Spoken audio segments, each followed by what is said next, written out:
రెండు కలిస్తే that's where the magic begins, that's where the truth lives. ఇప్పుడు science కూడా వాళ్ళ విజ్డమ్ ని వ్యాలిడేట్ చేస్తుంది. యోగా ఎలా ఈ అద్భుతాలు చేయగలుగుతుంది అని ఇవన్నీ తెలియాలి అంటే చరిత్ర తెలుసుకోవాలి. Almost 5000 to 6000 years back Indus valley civilization లో యోగాకి ఎవిడెన్స్ దొరికింది. సో ఆ టైంలో ఏంటి అంటే వేదాస్ లో మెయిన్లీ రిచువల్స్, చాంటింగ్స్, మంత్రాస్ ని యూజ్ చేసేవాళ్ళు. ఈ చాంటింగ్స్ వల్ల ఏంటి అంటే ఇది మన లైఫ్ కి ఒక బ్లూ ప్రింట్ లాగా ఉంటుంది. ఈ లింబ్ అయితే ఇప్పుడున్న జనరేషన్ లో చాలా యూస్ఫుల్. ఎందుకంటే వివేకానంద వేటి మీద ఎక్కువ ఫోకస్ చేశారు అంటే ఇప్పుడు కూడా చాలా మంది డాక్టర్స్ అలాగే థెరపిస్ట్ కూడా సో ఇందులో కూడా హైపర్ టెన్షన్ ఉన్న పీపుల్ కి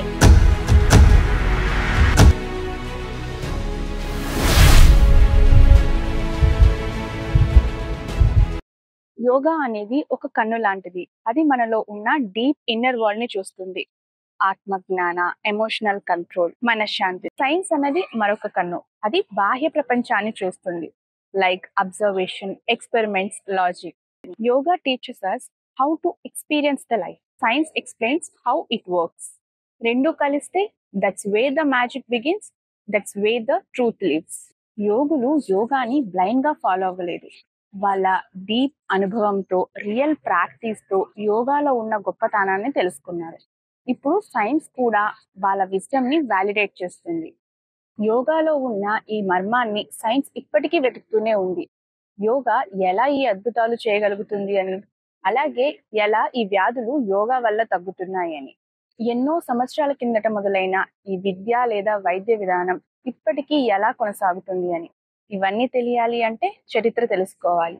almost 5000 to 6000 years back Indus valley civilization లో యోగాకి ఎవిడెన్స్ దొరికింది. సో ఆ టైంలో ఏంటి అంటే మెడిటేషన్ చేస్తూ కొన్ని ఐడల్స్ అనేవి కనిపించాయి. అంటే ఇంట్రెస్టింగ్ పార్ట్ ఏంటి అంటే ఆ టైంలోనే వాళ్ళకి బ్రెత్ మీద ఇంకా మైండ్ మీద వర్క్ చేస్తే బాడీని ఇన్ఫ్లుయెన్స్ చేయగలం అనే కాన్సెప్ట్ అనేది తెలుసు. ఇప్పుడు సైన్స్ కూడా కన్ఫర్మ్ చేసింది. మెడిటేషన్ ప్రాక్టీస్ తో స్ట్రెస్ హార్మోన్ అయిన కార్టిసోల్ తగ్గుతుందని, అలాగే బ్రెయిన్ లో మెమరీ ఏరియా అయిన హిప్పో క్యాంపస్ అనేది ఇంప్రూవ్ అవుతుంది అని, అలాగే ఎమోషనల్ బ్యాలెన్స్ వస్తుంది అని చెప్పేసి. సో మోడర్న్ యోగా కూడా యోగా పవర్ ని ప్రూవ్ చేశాయి. వేదాస్ లో మెయిన్లీ రిచువల్స్, చాంటింగ్స్, మంత్రాస్ ని యూజ్ చేసేవాళ్ళు. ఈ చాంటింగ్స్ వల్ల ఏంటి అంటే స్పిరిచువల్ కనెక్షన్, డీప్ కనెక్షన్, అలాగే మెంటల్ డిసిప్లిన్ అనేది వస్తుంది. వీళ్ళు సౌండ్ ని ఒక డివైన్ ఎనర్జీ లాగా యూజ్ చేస్తూ, అలాగే చాంటింగ్స్ ని స్పిరిచువల్ ట్రాన్స్ఫర్మేషన్ కోసం యూజ్ చేసేవాళ్ళు. ఎంఆర్ఐ, ఈసీజీ స్టడీస్ లో కూడా మంత్రాస్ చాంటింగ్ తర్వాత హార్ట్ రేట్ అలాగే బీపీ అనేది కంట్రోల్లోకి వచ్చింది. So that's why mantras are not just words, they are powerful healing tools. Mantras chanting వల్ల సౌండ్ వైబ్రేషన్స్ వాగస్ నర్వ్ ని స్టిమ్యులేట్ చేస్తాయి. వాగస్ నర్వ్ స్టిమ్యులేట్ అయితే నర్వస్ సిస్టమ్ అనేది కామ్ అవుతూ ఉంటుంది. తర్వాత పతంజలి మహర్షి గారు యోగాని సిస్టమైజ్ చేసి అష్టాంగ యోగాగా ఎక్స్ప్లెయిన్ చేశారు. ఇది మన లైఫ్ కి ఒక బ్లూ ప్రింట్ లాగా ఉంటుంది. Perfect guide for our body, mind and soul. Especially ఇప్పుడున్న మన ఫాస్ట్ పేస్డ్ లైఫ్ లో ఇది బాగా యూజ్ అవుతూ ఉంటుంది.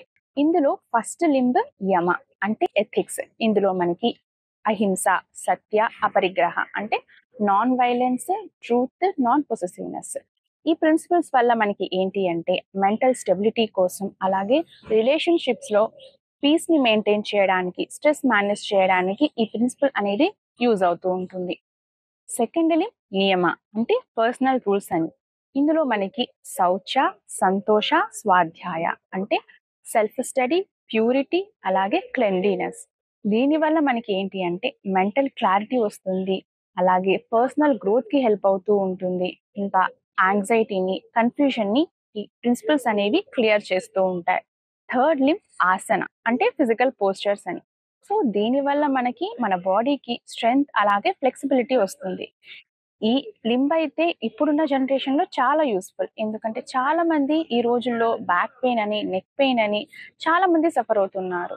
అలాంటి వాళ్ళకి ఈ ఆసనాస్ అనేవి బాగా హెల్ప్ చేస్తూ ఉంటాయి. ప్రాణాయామ అంటే బ్రెత్ కంట్రోల్ అని, అలాగే బ్రీతింగ్ ఎక్సర్సైజ్ అని చెప్తూ ఉంటాం.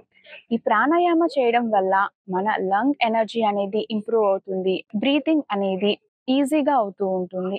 అలాగే మనలో ఉన్న స్ట్రెస్ ని కామ్ చేయడానికి ఈ ప్రాణాయామ అనేది బాగా యూజ్ అవుతూ ఉంటుంది. ఫిఫ్త్‌ని ప్రత్యాహార అంటే సెల్ఫ్ కంట్రోల్, అలాగే విత్‌డ్రాయల్ ఆఫ్ సెన్సెస్ అని అనవచ్చు.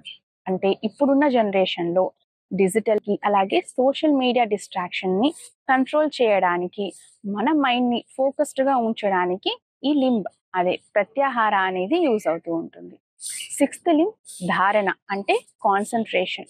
దీనివల్ల మన వర్క్ ప్రొడక్టివిటీని పెంచుకోవడానికి, అలాగే స్టడీలో ఫోకస్డ్‌గా, కాన్సన్ట్రేటెడ్‌గా ఉంచడానికి ఈ ధారణ అనే లింబ్ అనేది యూజ్ అవుతూ ఉంటుంది. సెవెంత్ లింబ్ ధ్యాన అంటే మెడిటేషన్. ఇప్పుడు ఉన్న ఫాస్ట్ పేస్డ్ లైఫ్‌లో ఈ స్ట్రెస్, యాంగ్జైటీ అలాగే ఎమోషనల్ ఇన్‌స్టెబిలిటీకి ఈ మెడిటేషన్ అనేది చాలా బాగా యూజ్ అవుతుంది. ఇన్నర్ కామ్నెస్‌ని మెయింటైన్ చేయడానికి ది బెస్ట్ టూల్ మెడిటేషన్ అని చెప్పుకోవచ్చు. లాస్ట్ లింబ్ సమాధి. దీన్ని మనం బ్లిస్ఫుల్ స్టేట్ అని అంటూ ఉంటాం. ఇది మోస్ట్‌లీ ఋషులు ఈ స్టేజ్‌కి వెళ్తూ ఉంటారు.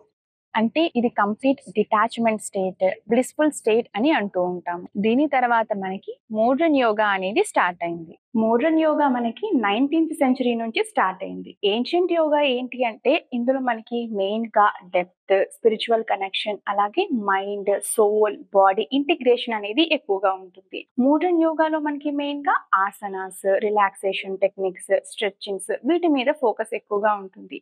ఈ మోడర్న్ ఎరాలో మనకి ఎక్కువగా స్వామి వివేకానంద గారు, కృష్ణమాచార్య గారు, అలాగే బీకేఎస్ అయ్యంగారు యోగాని వరల్డ్ కి ఇంట్రడ్యూస్ చేశారు. అలాగే యోగా యొక్క ఇంపార్టెన్స్ ని ఎక్స్ప్లోర్ చేశారు.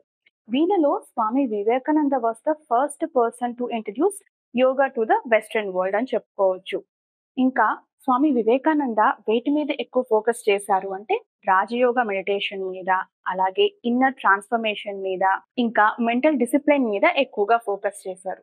తర్వాత కృష్ణమాచార్య గారు yoga should be accessible to all అని చెప్పేసి యోగా అందరూ చేయాలని, అంటే regardless of their age, body type and health condition అందరూ ప్రాక్టీస్ చేయాలని చెప్పేసి అందరికీ తగినట్టు యోగాని టీచ్ చేశారు. తర్వాత ఆయన స్టూడెంట్ అయిన బీకేఎస్ అయ్యంగారు ప్రాప్స్ ని యూజ్ చేసి ఇంజూర్డ్ పర్సన్స్ కి, ఏజ్డ్ పర్సన్ కి, అలాగే డిసేబుల్డ్ పర్సన్స్ కూడా ఈజీగా యోగా ప్రాక్టీస్ చేసేలాగా ఈయన టీచింగ్ సిస్టమ్ అనేది ఉండేది.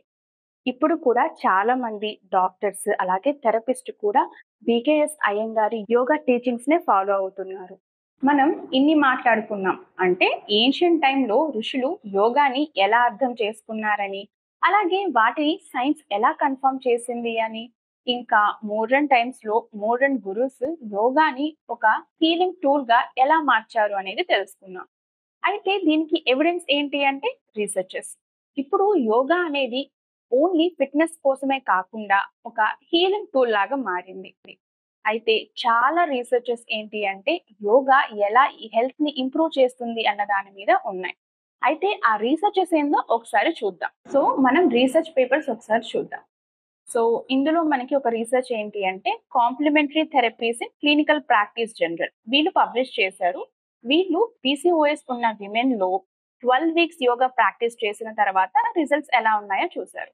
వీళ్ళలో ఏంటి అంటే 12 వీక్స్ యోగా ప్రాక్టీస్ తర్వాత విమెన్ లో టెస్టోస్టెరాన్ లెవెల్స్ తగ్గాయని, అలాగే వాళ్ళ సైకిల్స్ అనేవి రెగ్యులర్ గా వచ్చాయని చెప్పారు. అలాగే general international research in medical and health sciences IRMH. So ఇందులో ఏంటి అంటే ఎవరికైతే స్పైనల్ డిఫార్మిటీస్ ఉన్నాయో అంటే స్కోలియోసిస్ ఉన్న వాళ్ళలో ఈ యోగా ప్రాక్టీస్ అనేది చేయించారు. ఇందులో మెయిన్ గా వీళ్ళు అయ్యంగార్ యోగా అయిన ప్రాప్స్ ని యూజ్ చేసి స్పైనల్ ఇంజరీస్ ఉన్న వాళ్ళకి యోగా ప్రాక్టీస్ అనేది చేయించారు. సో వాళ్ళలో ఫ్లెక్సిబిలిటీ అనేది ఇంక్రీజ్ అయింది, అలాగే రేంజ్ ఆఫ్ మోషన్ పెరిగాయని చెప్పేసి ఈ స్టడీ ప్రూవ్ చేసింది. ఇంకా చైల్డ్ అండ్ అడోలసెంట్ సైకియాట్రీ అలాగే మెడికల్ హెల్త్ జనరల్ స్టడీస్ ప్రకారం రెగ్యులర్ గా యోగా ప్రాక్టీస్ చేసిన పిల్లలకి కాన్సన్ట్రేషన్ లెవెల్స్ పెరిగాయని, అలాగే దానివల్ల స్కూల్ మార్క్స్ కూడా బెటర్ అయ్యాయని చెప్పేసి ఈ రీసెర్చ్ స్టడీ అనేది ప్రూవ్ చేసింది. అలాగే ఇంకొక research paper international journal of యోగాలో పబ్లిష్ అయింది ఈ స్టడీ అనేది. వీళ్ళు ప్రాణాయామ మెడిటేషన్ చేసినప్పుడు ఎవరైతే హైపోథైరాయిడిజంతో బాధపడుతున్నారో వాళ్ళలో టీఎస్హెచ్ లెవెల్స్ అనేవి నార్మల్ గా వచ్చాయని చెప్పేసి ఈ స్టడీ అనేది ప్రూవ్ చేసింది. అలాగే ఇదే పేపర్ 2016లో అంటే ఇంటర్నేషనల్ జర్నల్ ఆఫ్ యోగా వాళ్ళు చేసిన స్టడీ ప్రకారం ఎవరికైతే జాయింట్ పెయిన్స్ ఉన్నాయో, అలాగే ఎవరికైతే జాయింట్ స్టిఫ్నెస్ ఉందో అలాంటి వాళ్ళలో వాళ్ళ జాయింట్స్ లో యోగా ప్రాక్టీస్ చేసిన తర్వాత సైనోవిల్ ఫ్లూయిడ్ అనేది ఇంక్రీజ్ అయింది అని, అలాగే జాయింట్ ఇన్ఫ్లమేషన్ తగ్గింది అని చెప్పేసి ఈ స్టడీ అనేది ప్రూవ్ చేసింది.